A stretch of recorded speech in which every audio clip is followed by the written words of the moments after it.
आज हम सीखेंगे कि ASP.NET कोर में हम वेब एपीआई क्रिएट कैसे करते हैं। तो चलिए स्टार्ट करते हैं। सबसे पहले हमें विजुअल स्टूडियो पे डायरेक्ट ऐसे क्लिक कर देना है। ओके, तो ये देखिए मेरा विजुअल स्टूडियो ओपन हो गया है। तो यहाँ पे देखिए लिखा है कि clone repository, open project solution, open local folder. हमें क्या करना है, क्रिएट करना है। तो क्रिएट न्यू प्रोजेक्ट आप यहाँ से भी क्रिएट कर सकते हो एंड कंटिन्यू विदाउट कोड करके भी क्रिएट कर सकते हैं। तो पहले मैं आपको यहाँ से क्रिएट करना बताती हूँ। ठीक है, तो देखिए मैं यहाँ पे आ गई हूँ। देखिए मेरे में क्या है कि यहाँ पे रिसेंट में दिख रहा है टेम्पलेट में ASP.NET कोर वेब एपीआई। तो जैसे कि मैंने पहले से क्रिएट किया हुआ है वेब एपीआई वगैरह, तो यहाँ पे ये दिख रहा है। तो जब आप फर्स्ट टाइम क्रिएट करेंगे तो आप में ये नहीं दिखेगा, आप में केवल ये ऐसे दिखेगा। तो आपको यहाँ पे सर्च कर लेना है सिंपली ASP.NET कोर। इतना सर्च करने पर देखिए सेकंड ऑप्शन में ही आ जाता है कोर वेब एपीआई। इस पर आपको सेलेक्ट कर लेना है। सेलेक्ट करने के बाद नेक्स्ट बटन क्लिक कर देना है।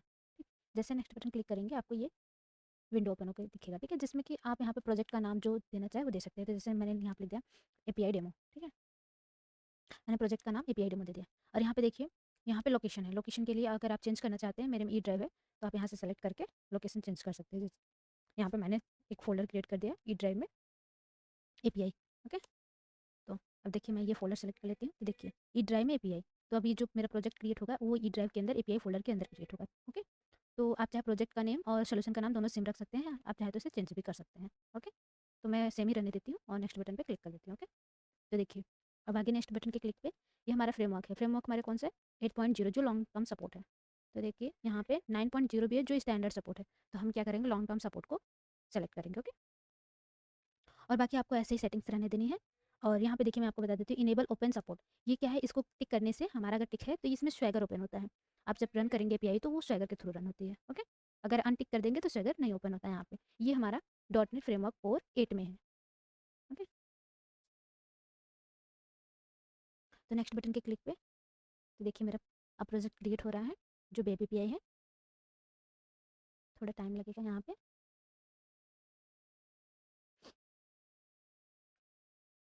तो ये देखिए प्रोजेक्ट क्रिएट हो गया है। तो मैं आपको इसमें का कंट्रोलर दिखा देती हूँ। ये देखिए बाय डिफॉल्ट इसमें कंट्रोलर है वेदर फोरकास्ट। ओके, और app setting dot JSON. App setting dot JSON में हम क्या करते हैं, कनेक्शन स्ट्रिंग बनाते हैं। ओके, कनेक्शन स्ट्रिंग हो गया, JWT सेटिंग्स हो गया, लॉगिन सेटिंग्स हो गया, सेटिंग्स करते हैं ऐप डॉट सेटिंग में। Okay, and program dot CS में, प्रोग्राम डॉट सीएस में हमारा क्या होता है, डिपेंडेंसी इंजेक्शंस होते हैं और मिडिल वेयर होते हैं हमारे, इसी में सारे होते हैं। ठीक है, प्रोग्राम डॉट सीएस में ही मिडिल वेयर, डिपेंडेंसी इंजेक्शन। तो मैं आपको एक बार प्रोजेक्ट रन करके दिखाती हूँ जिसमें बाय डिफॉल्ट वेदर फोरकास्ट या कंट्रोलर है। ठीक है, तो देखिए वेदर फोरकास्ट बाय डिफॉल्ट हमारा क्या कॉल हुआ है, index dot C S H T M L. ठीक है, तो ये स्वैगर है हमारा जो कि ऐसे दिखता है। ठीक है, तो मैं पहले आपको एक कंट्रोलर बना के दिखाती हूँ,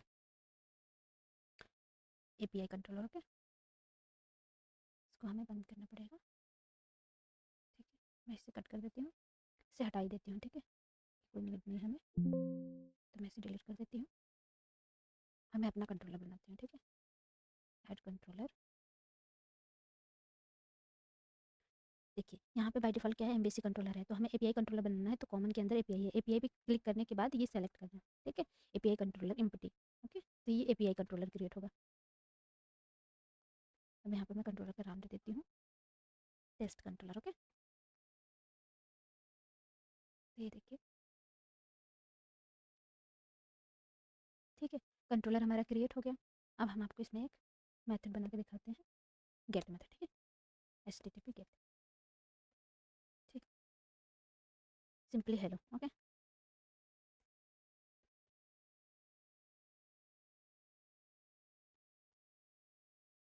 ठीक है, मेथड का नाम गेट हेलो मैंने रख दिया है।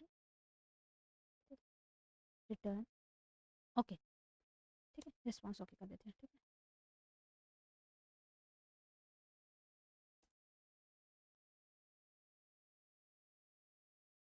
ओके, ठीक है, सेमीकोलन। मैं सिंपली इतना रन करके दिखाती हूँ आपको अभी।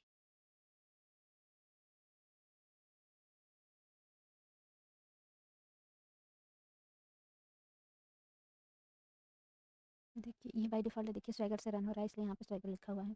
जब हम पोस्टमैन से करते हैं तो पोस्टमैन में हमें अपना यूआरएल ये इतना यूआरएल सेलेक्ट करके और कंट्रोलर का नाम, एपीआई कंट्रोलर का नाम और मेथड का नाम लिखना होता है। ठीक, तो ये देखिए मेरा हेलो मेथड है, मैं ऐसे कॉल करती हूँ। ठीक, तो देखिए response okay. Okay, and execute, hello print हो जाएगा। देखिए हेलो में तो हो गया? तो मुझे लगता है आपको समझ में आ गया होगा कि ASP.NET कोर में वेब एपीआई क्रिएट कैसे करते हैं। तो अगर आपको मेरी वीडियो अच्छी लगे तो लाइक से सब्सक्राइब ज़रूर करिएगा।